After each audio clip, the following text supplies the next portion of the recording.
Production and distribution of City Club forums on IdeaStream are made possible by the generous support of PNC and the Raskin Family Fund, with additional funding from Robert Conrad, Cleveland State University, the Chautauqua Institution, the Cleveland Clinic, and the United Black Fund of Greater Cleveland, Incorporated.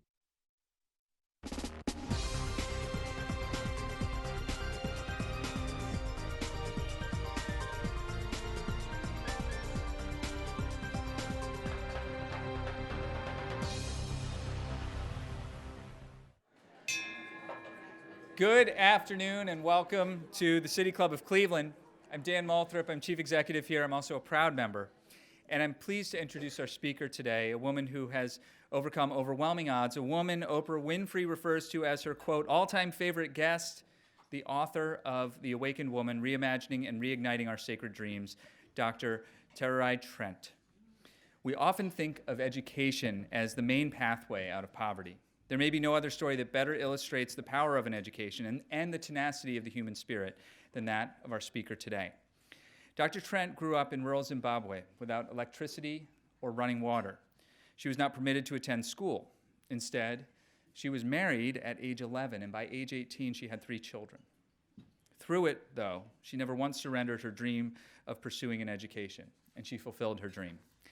By the late 1990s, with the help of Heifer International and other aid organizations, she persevered, moving to the United States, obtaining a bachelor's degree, a master's degree, and then a doctoral degree. Today, Dr. Trent is one of the most internationally recognized voices for quality education and women's empowerment. Her story has inspired millions, including, of course, Oprah Winfrey, who we mentioned before. Winfrey donated $1.5 million to help Dr. Trent rebuild her childhood elementary school, ensuring a quality education for the next generation of children. And Dr. Trent's mission to provide universal access to quality education while also empowering rural communities continues through the work of the Tererai Trent International Foundation. To date, 11 schools are being built in Zimbabwe, improving education for more than 5,000 children. Dr. Trent also serves as an adjunct professor in monitoring and evaluation in global health at Drexel University's School of Public Health. And in 2017, her latest book, The Awakened Woman, was published and recently received the 2018 NAACP Image Award for Instructional Literature. Ladies and gentlemen, please join me in welcoming Dr. Tererai Trent.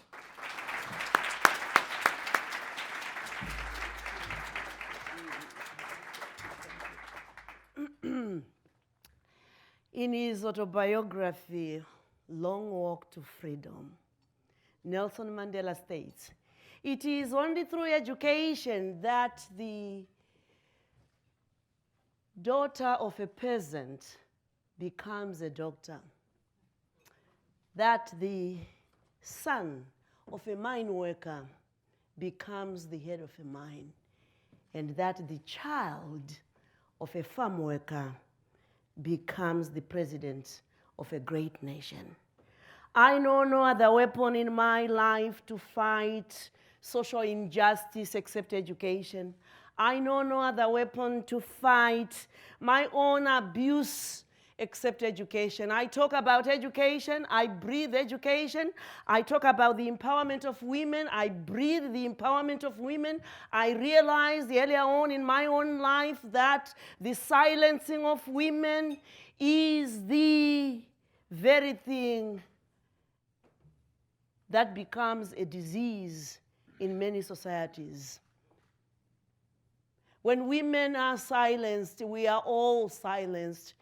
But when one woman is awakened, you realize that the whole world, it begins to heal, whether you like it or not.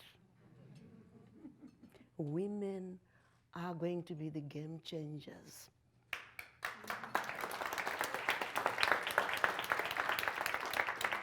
You see, I come from this long line of generations of women who had been married very young before they could define their own dreams. My great-grandmother became the 50th wife to my great-grandpa, married off, exchanged for a cow.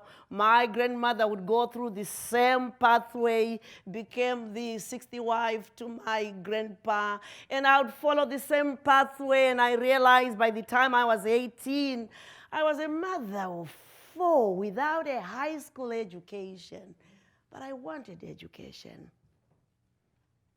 So I realized earlier on that without an education, I was going to pass on the same disease, the same silencing that I felt had been passed on to me. How many of you are familiar with this relay? It's a race where you have 4 or 5 girls or boys, they are running and they are holding this stick, and the aim is to run with these sticks to pass on the sticks to the next set of runners, and the next they run up until they win the game.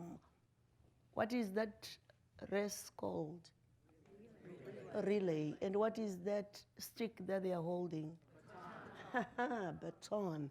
I always visualize when my great-grandmother, when she was born holding this stick that I'm calling the baton of poverty, the baton of early marriage, the baton of illiteracy, the baton of being born in a society where she was oppressed because there was a regime that never supported, never saw the value of black people. And she runs in that race with that baton. She runs so fast, she hands that baton to my grandmother. My grandmother grabs that baton of poverty, that baton of illiteracy, the baton of early marriage. She runs so fast with that baton, she hands it over to my mother. My mother grabs that baton of illiteracy, the baton of early marriage, the baton of any ugly circumstances that you can think of, and she runs and she hands it over to me.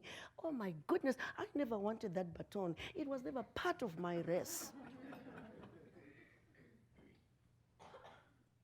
You know, I was born in a country that was known as Rhodesia. Southern Rhodesia. He just corrected me. Oh my goodness, Bob. He knows quite a lot. And today the country is known as Zimbabwe. So I grew up during the war that liberated my country. And I remember during the war, because we grew up in the rural areas where there's no running water, no electricity, nothing. And as we are being rallied to talk about the war, this tall guy, he comes holding this gun, and he talks about the importance of education, and he says, do you know why you are not educated? Women. And I'm listening, and he said, to educate is to empower is to liberate is to enable individuals to gain dignity. And I wanted that dignity so badly. And here I was, 22 years, expecting my 50th child, no high school diploma, nothing, living in an abusive relationship. Our country had just gained independence, and all of a sudden, these American women would come in, and they had a kind of a walk as they were coming in, carrying their backpacks, and they would talk about research, and I'm thinking, what are they talking about? And I remember this particular woman, may I borrow your glasses? Please, yes. And may I borrow your bag? Please, yes.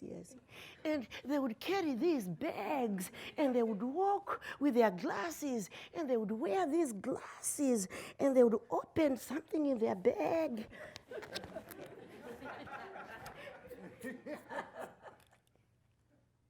Blah, blah, blah, blah, blah, and put the glasses. Blah, blah, blah, blah, blah. And I am thinking, wearing glasses is a sign of education. I wanted those glasses so badly.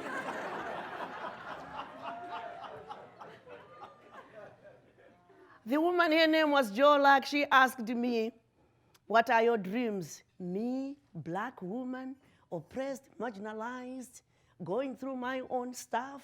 How can I have dreams? I never realized that as women, we are supposed to have dreams, we are supposed to have hopes. And I kept quiet, and she said, young woman, please, what are your dreams? When I opened my mouth, I became a chatterbox. Oh, I want to go to America. I want to have an undergraduate degree. I want to have a master's, and I want to have a Ph.D. because I had heard these women, they were talking about undergraduate, master's, and Ph.D. and the glasses. So I said, I want that.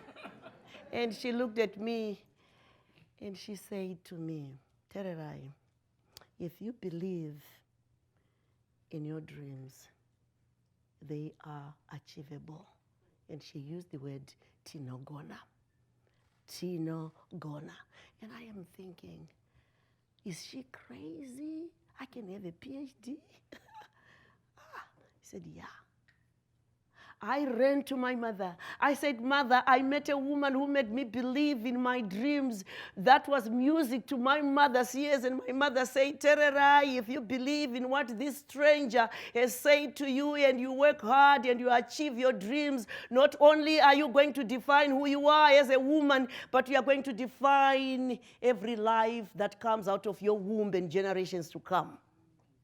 Write down your dreams the same way we bury them the same way we bury the umbilical cord. You see, I come from a culture where when a child is born, they snip the child's umbilical cord, the birth cord. They take a piece of an old dress from the mom and they tie that umbilical cord and they bury deep down in the ground with the belief that wherever this child goes, whatever happens to their life, the umbilical cord will always remind them of their birthplace. My mother said, if you write down your dreams and you bury them, no matter what happens to you, despite the abuse in your life, despite the silencing that you are feeling in your life, those buried dreams will always remind you of their importance. I realized in that moment that my mother wanted me never to pass on that ugly baton that I talked about. She wanted me to redefine that baton so I don't have to pass on that baton to the next generation. Well, I wrote down my dreams. I want to go to America. I want to have an undergraduate, master's, PhD, and I was ready to bury my dreams. When my mother said something so profound, you see, my mother was a very quiet woman, and she said, Tererai, read back your dreams. And when I did, she said, your dreams will have greater meaning when they are tied to the betterment of your community. Holy moly, what does that even mean? I'm looking at my mother. She said, your dreams will have greater meaning when they are tied to the betterment of your community. I would end up writing my 50th dream. Maybe I just wanted to please my mother. My 50th dream, when I'm done, I'll come back and improve the lives of women and girls so the girls, they don't have to go through what I had gone. And I went and I buried my dreams. It would take me 8 years to achieve my GED. I wasn't a smart student. 8 years of failing, but 8 years of never giving up. 8 years of trying to get that next fee tuition that was needed for me to correspond for my high school diploma. And during that time, we were still under the British rule, where the British education system, where you write your papers, your classes, and you post it to some place called Cambridge, somewhere, I don't know.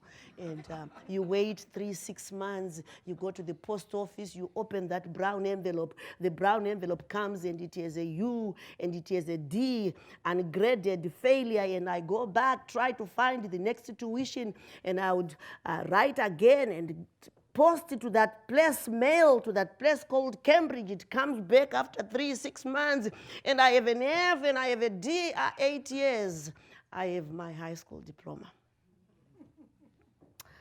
I was a woman on fire. Then I found myself at Oklahoma State University, where I did my undergraduate in agriculture, and I did my master's in plant pathology. I was so happy. But there's something about America. I had come with 5 children. I had no scholarship. I would work 3 jobs, take 18 hours of coursework. One day my kids were brushing their teeth and I realized their gums were bleeding. I knew they were missing fruits and vegetables. Back home, some of you who have been in Africa, you can just go to a patch of land, you grow your vegetables, you grow your fruits, and they are in abundance, and you feed your kids. We grew up eating fruits and vegetables. In America, all of a sudden, I'm feeding my kids hamburgers and French fries. I went to the university. I said, I can't do this. I know I have a dream, but gosh, this is tough. The university says, well, we can go to a local store. At the end of the day, they throw away their fruits and vegetables, and you can get some of that. I hope you don't mind feeding the children the fruits and vegetables that are wasted. I said, no, I don't mind. We went to the store. The store manager says, you know, in this country, you know, if you give somebody the fruits and vegetables that are wasting or shriveled, if you feed your kids and if anything happens, you might end up, you know, suing us. Me, I have no dime to sue nobody. Please, please. So they ended up saying, okay, here's what we are going to do. We are going to I'm going to package these fruits and vegetables, put them in a cardboard box, make sure that 4 o'clock you come here, and I'm going to place that cardboard box near the trash can. 4 o'clock, come and pick the cardboard box. Go home and feed your kids. I said, okay. 99% I was late to that cardboard box because I had 3 jobs, I had 5 kids, I had 18 hours of coursework to take, and I would go and find that cardboard box. It's already in the trash can, and I would go into the trash can, retrieve whatever had spilled over, wash, feed the children, and ask myself one fundamental question: who am I even to complain that my children are eating from the trash can when I know there are thousands, if not millions, of children in Africa who are on the streets who are eating from a trash can that nobody washes? At least the American trash can, somebody washes that. Who am I even to complain that I live in Oklahoma in a trailer where we don't have electricity, and when summer comes it's so hot, it's horrible? But who am I to complain when I know there are hundreds of women in America and in most Western countries that are living on the streets with nothing? They have no shelter. They are homeless. Who am I? Those thoughts grounded me. And now, I'm done with my master's. And I'm thinking, no, before I go for my Ph.D., I need to find a job. And I applied for a job. Got accepted at a place called Little Rock, Arkansas. I went to that place for an interview, got the job. And one day I'm walking in their corridor, and this woman says, I know you. And I'm thinking, who? He said, yeah, I think I know you. And I realized, oh gosh, that was the woman that I had met in the village long time ago who had inspired me. Hey, the universe is always there to connive for our success. The first trip back home, I went to that place that I had buried my dreams.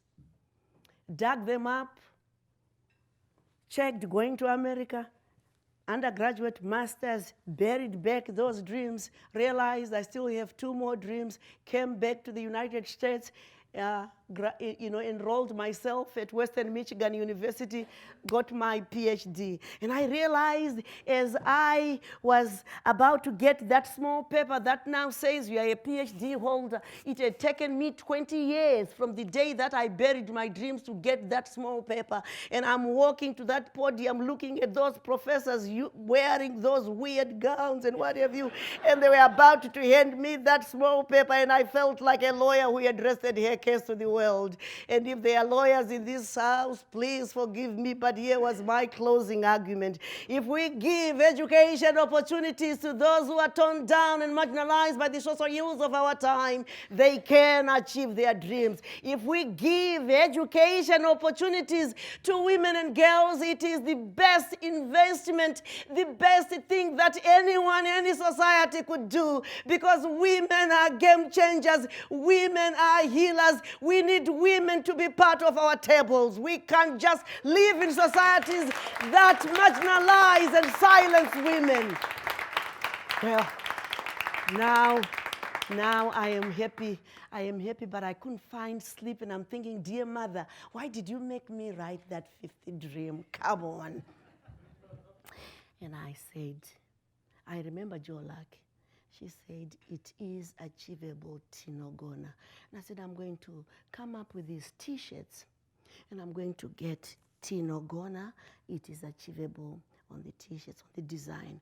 And I'm going to sell these thousands and go home and build schools and educate girls and create empowerment platforms for women. I'm going to do that. Well, I only sold 20 T-shirts, and mostly to my American friends.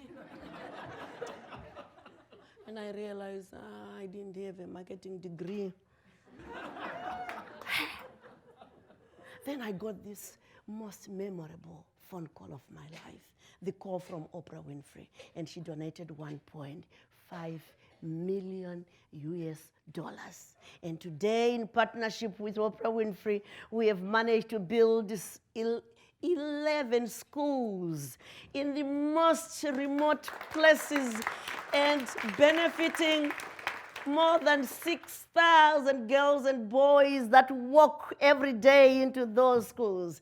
Hey, many have seen my story, and many have watched the videos, and many have come to the conclusion that, oh, poor Tererai, she must be a victim. But let me tell you this, no, I am not a victim. Here is how I have learned to define who I am. I am a dreamer. I am the mistress and master of my own destiny. I refuse to let the past define who I am. I refuse to let the current challenges in my pathway become the narrative for my future. I defied the rules of my father. I defied the norms of my culture. I refuse to keep silent about societal expectations that marginalize women and girls to be submissive at the expense of their dignity. And I'll never be silent.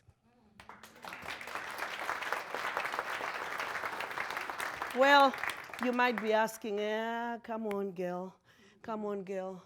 There are issues in life that may, make you be silent, but I have decided no. Because in my life, I realize there are two kinds of hungers in our lives. When those hungers grab you, you have to decide which one. There is the little hunger. The little hunger is all about immediate gratification. The little hunger is all about how many Facebook likes did I get today. That's the little hunger. But the great hunger, the greatest of all hungers, is hunger for a meaningful life. Ultimately, as human beings, we become bitter when we lead a life without meaning, when we lead a life without substance, when we lead a life without service. We need meaning in our life. What hunger drives the work that you do? It has to be connected to the greater good. My mother knew the success of our life. The secret to that success is not about the personal education. It's not about the financial goals that we have in our life. It's not about, this, that I'm going to have or that. But it is about how that education and how those personal goals are connected to the greater good. The Native Americans in this country, they have taught us so much. Humankind has not woven the web of life. We are one thread within it. Whatever we do to the web, we do it ourselves. All things are bound together. All things are connected. Our very survival is connected to the survival of others. Ladies, Many have asked me, Tererai, you must be a lucky woman to have achieved all your dreams. And I say, no, no, no. I am not a lucky woman. No. I don't believe in lucky. No. I believe in opportunities. Creating opportunities for others to excel. Somebody looked right into my eyes and saw something that I wasn't seeing and created that platform for me to be able to stand here and for someone to say, Dr. Tererai Trent, we are social animals. We need one another. I stand on the shoulders of giants. I stand on the shoulders of champions. I stand on the shoulders of others who looked right into my eyes and never saw my povertiness, never saw my smallness, saw something greater that I wasn't seeing in myself. And they said, here is a shoulder, baby, climb it on. I stand on the shoulders of others who saw the baton and say, no, I want you to run with a different baton, a baton that you redefine so you don't have to pass it on to your own children. I have a daughter who graduated with a mechanical engineering degree. When we came here, she was 9 years old. If I had not given her the education, if somebody had not asked me, what are your dreams? If somebody had not believed in me, I would have passed on that same baton, the baton of poverty, the baton of illiteracy to my baby girls. I have another one, she's doing biomedical sciences. She wanted to come here, she's at, what is that place? Kalamazoo, Western Michigan University. She wanted to come here. It just tells me about our Ubuntu. Ubuntu back home, we are talking about I am because we are. Since we are, therefore I am. It's going to take great leadership. It's going to take our recognizing of the importance of unsilencing women, the awakening of women. We can heal this world. Get too far. Oh. Question. Oh, I was looking at time.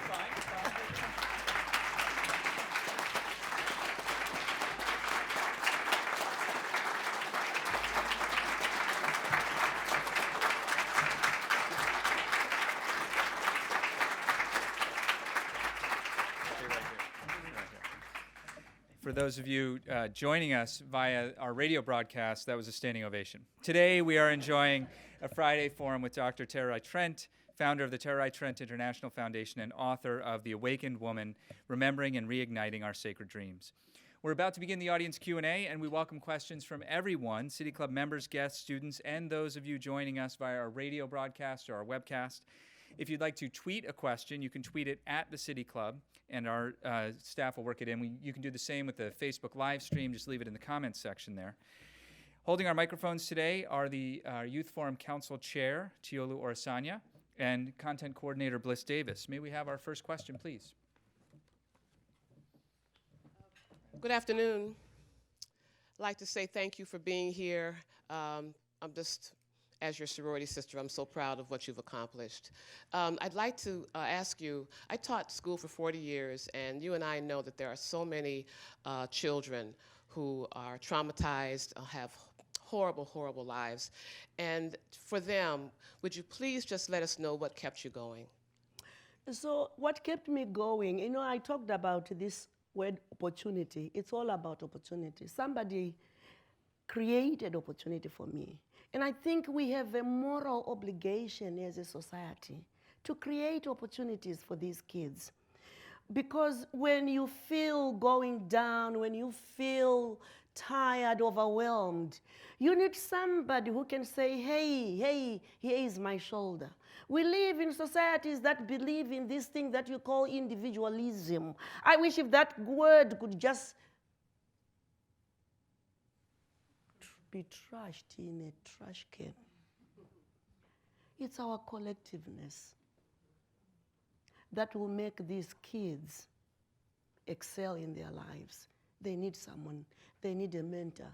In my book, I talk about the power of sawiraship, a sawira, someone that you can rely on, someone who sees the need and say, hey, this baby girl, you know, she's very smart, she's very creative, but she's coming from a poor family. I'm not saying you come from that, but I'm just giving you an example. She comes from a poor family. I can be her mentor. I can help this baby girl. But sometimes we only care about me, and my babies and my kids. But guess what?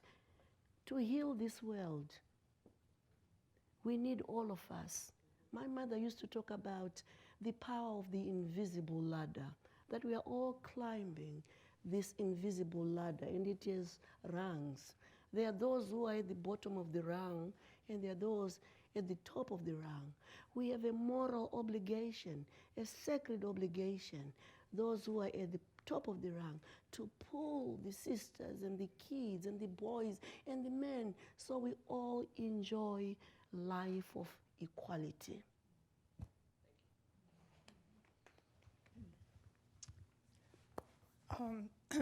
I am so moved by your speech and kind of tearful. And my question concerns the girls who recently returned by Boko Haram, and they were told not to go to school. Any idea what will happen to them, and if they will have the courage to go? I think it's a policy issue that governments really need to come to a table where they discuss some of these things and find solutions. By the way, that's Nigeria, and I am from Zimbabwe. But I always think that countries within neighboring countries, they can also come together and really help the situation, because there is no point in this generation to have girls that are being denied the right to education. You know, there are about 62 girls worldwide that are being denied the right to education, and it means those girls are being silenced. How can we live in a society that silences women just like that? And us who are privileged, we can also do our best to reach out to those nations. We can. Dr. Trent, I so appreciate your passion for education, and as you continue to travel in the United States, I do hope that you share that passion with our American students. They need to have an infusion of that kind of passion. But I have two questions. One, what is the state or the status of women in Zimbabwe today? And then two, can you talk a little bit about what it means to become a certified sacred sawira? So the state of women in Zimbabwe is the same maybe as many, many women. You know, yeah, we are doing our best, but it's still terrible. We need more women to be empowered, financially empowered. We need more women to be able to be in a position where they can achieve their own dreams, educate their own children, educate themselves. We need that. But here's the thing, it's not only Zimbabwe. I want you early in the morning tomorrow, go to your TVs and just open the TV. I can bet you that you will hear the sexual harassment of women in the United States of America. I can tell you, you can see many girls, they are being told, you are not thin enough, you are not beautiful enough. So the silencing of women is everywhere. It takes different forms. And in America, it's much more difficult because we always think we are so empowered. Oh my goodness, hey, show me your president woman in power. We live in Western countries where we can't even have women in power. The highest office can't be resided by a woman. And yet we talk about the empowerment of women all the time. And I've said we can talk about the empowerment of women all we want. It's only when you walk it. We can march all we want. It's only when we do something practical about it. And I'm doing my piece. So the Sawira certification, I'm bringing women together. Where I'm saying women, let's talk about those soul wounds the batons that were passed on from grandma to you. Let's talk about that. Let's talk about what silences you. When we begin to understand what hurts us, then we begin to talk about our own dreams and how we can achieve those dreams.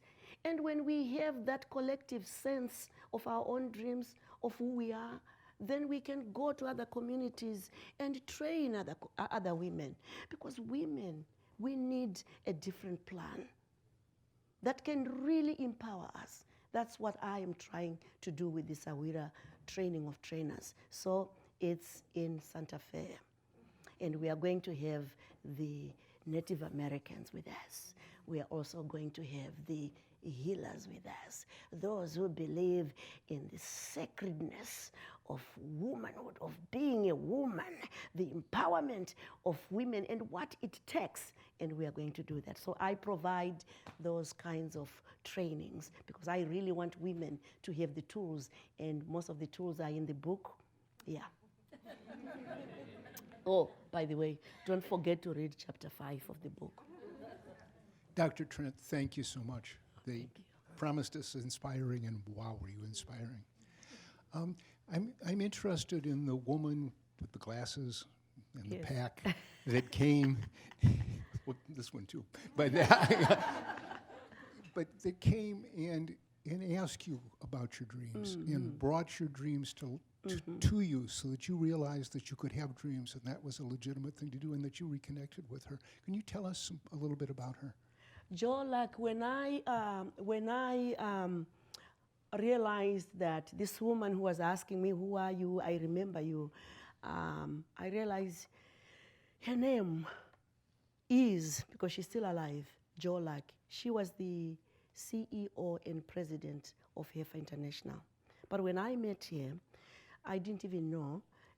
In that time, she was just a program officer for the organization. And now, some 14, 16 years later, there she was, the president of this amazing organization. It's a humanitarian organization working to end poverty in the world. And she retired now, and we still remain very close friends. She's now my Sawira. I am also her Sawira. She mentors me all the time. She created a platform for me, and she taught me, Tererai, you got to give back. And that's what I'm doing. Yeah. Thank you for coming.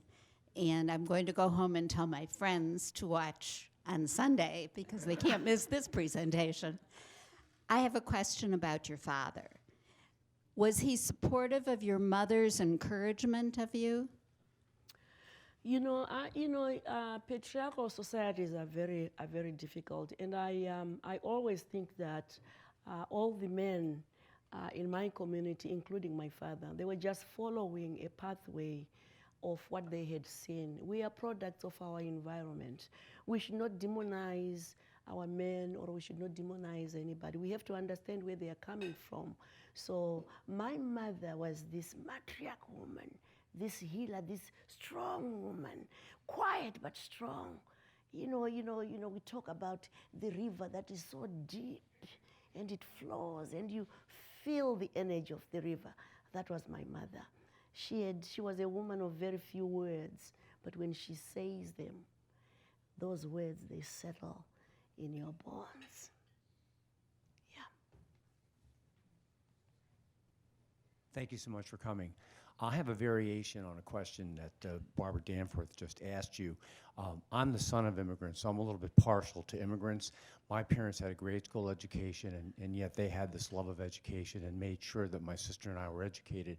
Have you noticed the same kind of disparity or dichotomy in this country between people, children in particular, who are native born and the children of immigrants? And because I feel that there's like a lack of passion on those who are native born. Have you noticed that yourself, and what do you attribute that to? Like, why do people like you, people from other countries, seem to value and have this passion for education, which I frankly don't see in people who are born in this country?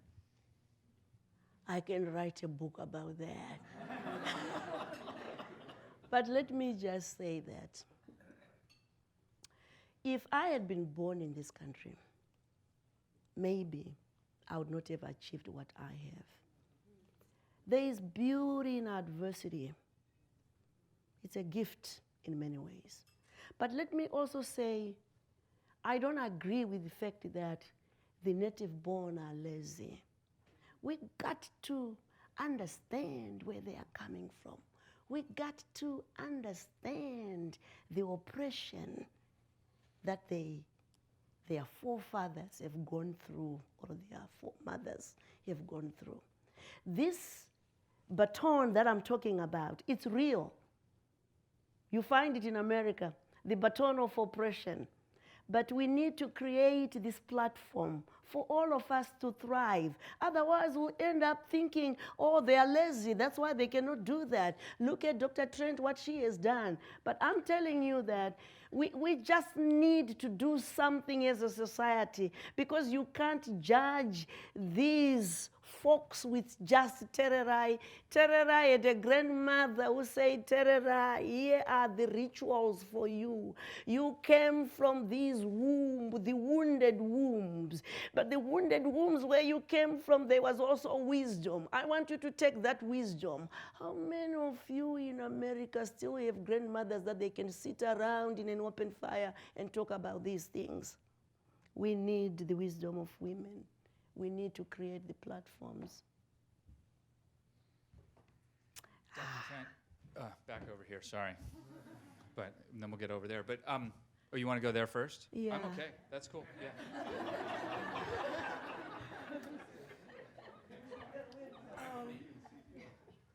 My question is, after you like fix everything that's in your country, do you plan on inspiring other girls in other countries? Yes. Yes. I think I'm doing that. Don't you feel inspired right now, baby girl? I do that. I have many countries that are calling me to come in and work with young girls and women as well. And, I believe my message will probably resonate with them, and I want that message to resonate with you. And I want you, all of you girls and boys, when you go home, think about your own dreams in life. Write those dreams and plant them, and you'll see them grow and grow and grow.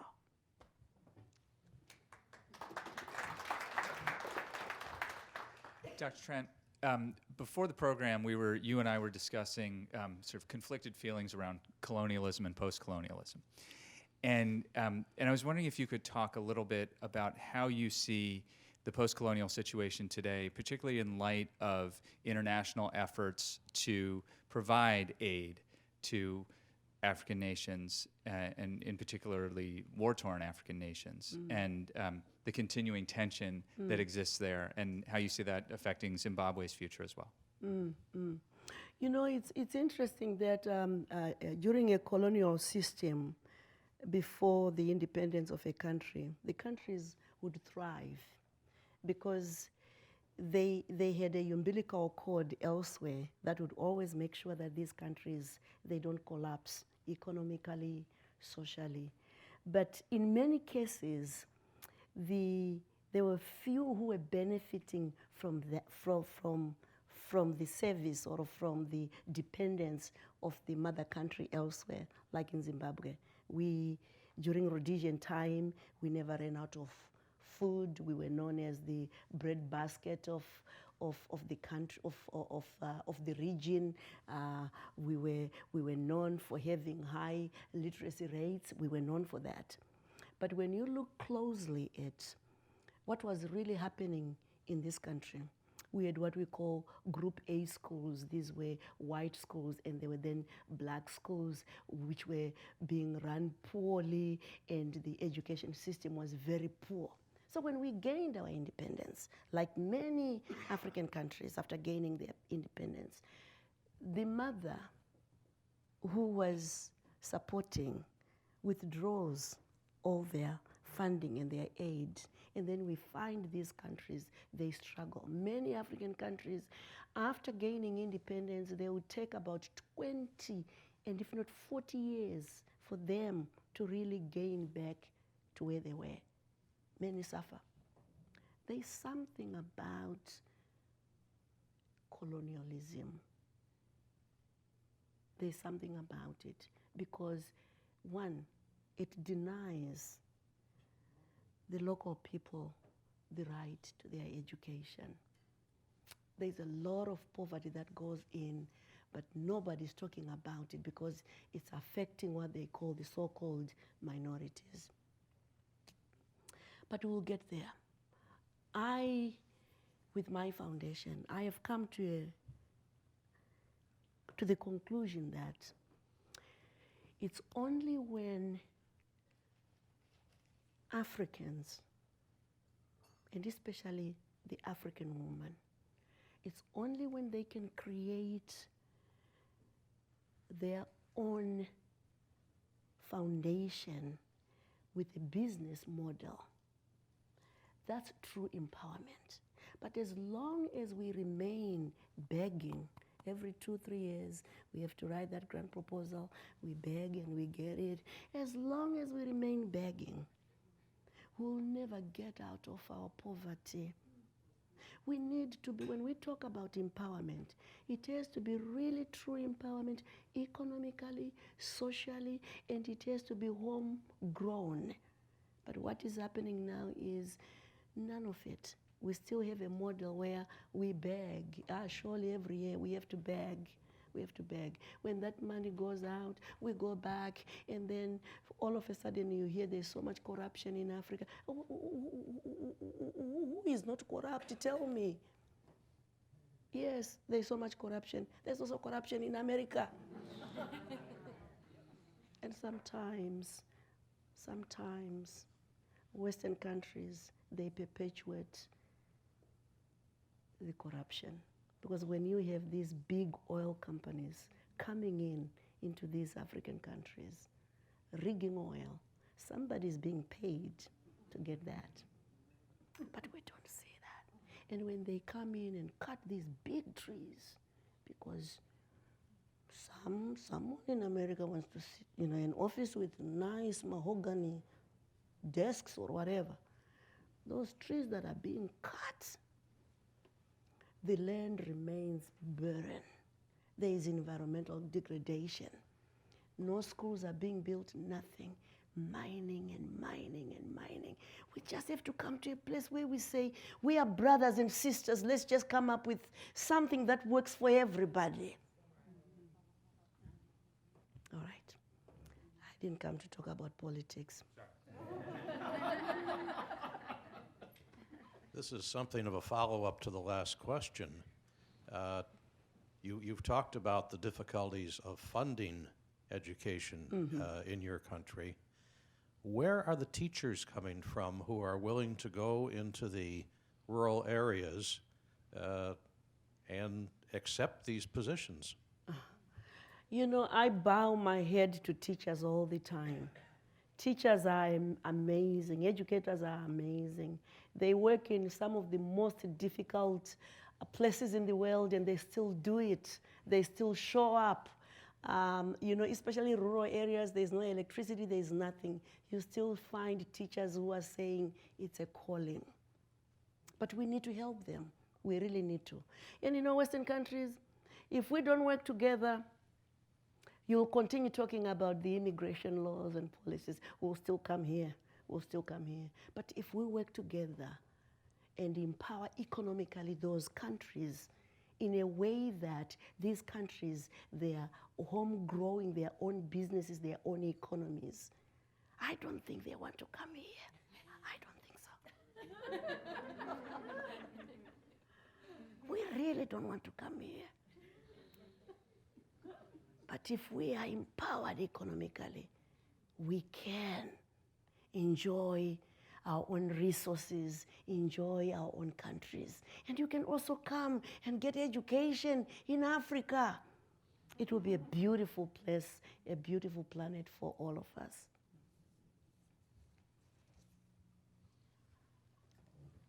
One outcome of women's education is often more control over family planning, how many children you have, and I ask you if you have seen in your country a gradual embrace of the idea that smaller families make sense and are attainable, and therefore families begin to be more able to lavish educational and other resources on a smaller number of children. Have you seen that happening? Oh, yeah. And you know the reason why we tend to have many children? I have 6. And I had 6 before I got my education, because there's always this belief that if I have many children, maybe one day they'll take care of me. Seriously. But if I am educated, I don't give,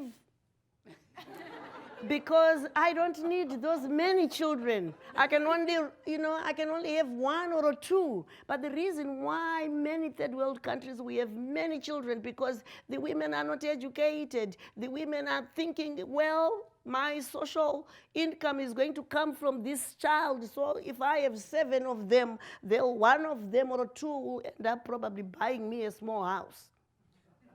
So education plays a fundamental role in our lives. When we get educated as women, we decide, do I want to marry Jack? No. Do I want to have 2 kids? I just want to be me, or I just want to have 1. Yeah. That's what education does. How come American women, you have 2, 1, 3 kids, you don't have 10? Because we are educated. That's true. Thank you very much. I really enjoyed the words that you expressed about your life. One of my questions about empowering women is I often have thought in life that sometimes women don't want to be empowered, at least a certain percentage, as opposed to thinking that women are being oppressed by men. And I just wondered what you thought about that. You know, I really don't think that in all cases women are oppressed by men.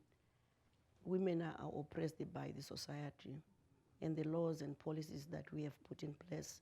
And you begin to ask, who is the author of those laws and policies? Was there a blindness to this gender dynamic that we want to build? Yes, at times women will oppress ourselves because sometimes we don't have a role model. Sometimes we have never been given that position where we can excel.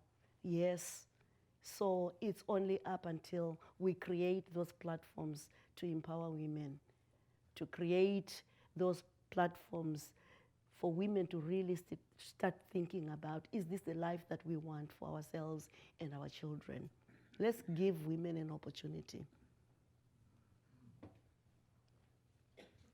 Dr. Trent, thank you so much. Your words are just wonderfully inspiring.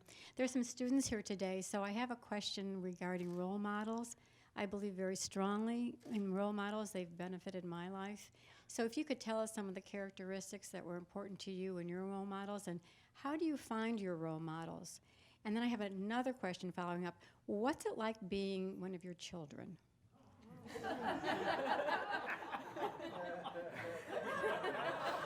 Gosh.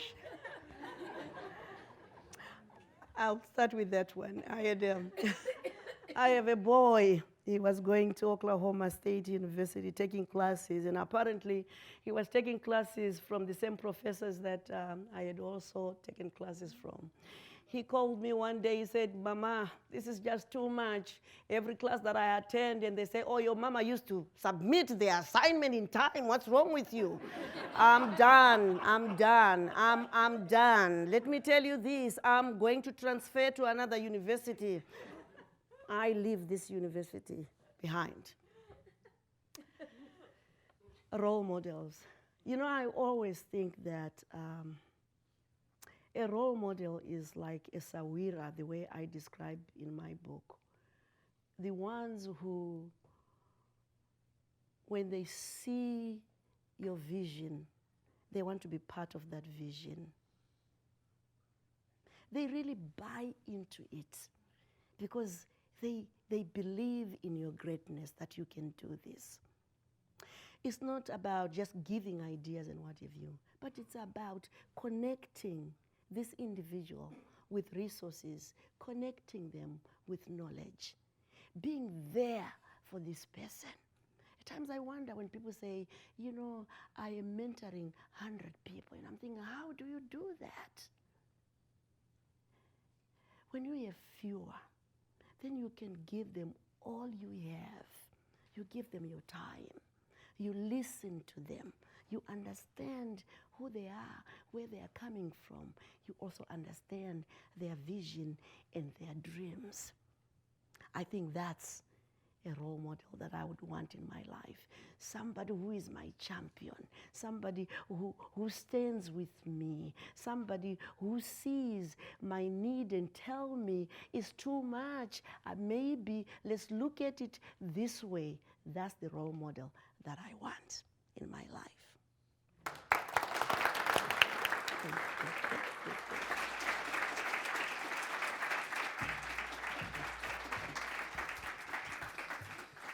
Today at the City Club, we've been enjoying a Friday Forum with Dr. Tererai Trent, founder of the Tererai Trent International Foundation and author of The Awakened Woman, Remembering and Reigniting Our Sacred Dreams. Today's forum is the annual Robert D. Grease Forum on Inspiration, made possible by a generous endowment gift from his wife Sally and the Grease Generation 6 Fund. We give a special welcome to Bob and Sally and their friends and family who have joined us today. Thank you so much for your support and for your presence here. Today's forum is also part of our Authors in Conversation series, supported in part by the residents of Cuyahoga County through a public grant from Cuyahoga Arts and Culture. We are grateful to many of you here today for your support of City Club programming through that public grant. Our hospitality partner is the Metropolitan at the 9 Hotel. And lastly, we welcome students from Citizens Leadership Academy, Flow Homeschool Co-op, and St. Martin de Porres High School. Student participation in City Club forums is provided by many foundations, including the William E. Weiss Foundation. We thank all of you for being here today. The sale of Dr. Trent's book, The Awakened Woman, is provided by a cultural exchange, and Dr. Trent will be signing copies afterwards. That brings us to the end of our program. Thank you, Dr. Trent. Thank you, ladies and gentlemen. Our forum is adjourned. Have a wonderful weekend.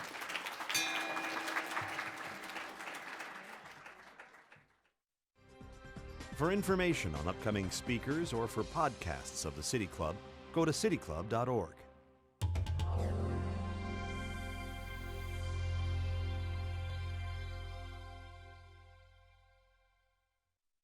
Production and distribution of City Club forums on IdeaStream are made possible by the generous support of PNC and the Raskin Family Fund, with additional funding from Robert Conrad, Cleveland State University, the Chautauqua Institution, the Cleveland Clinic, and the United Black Fund of Greater Cleveland Incorporated.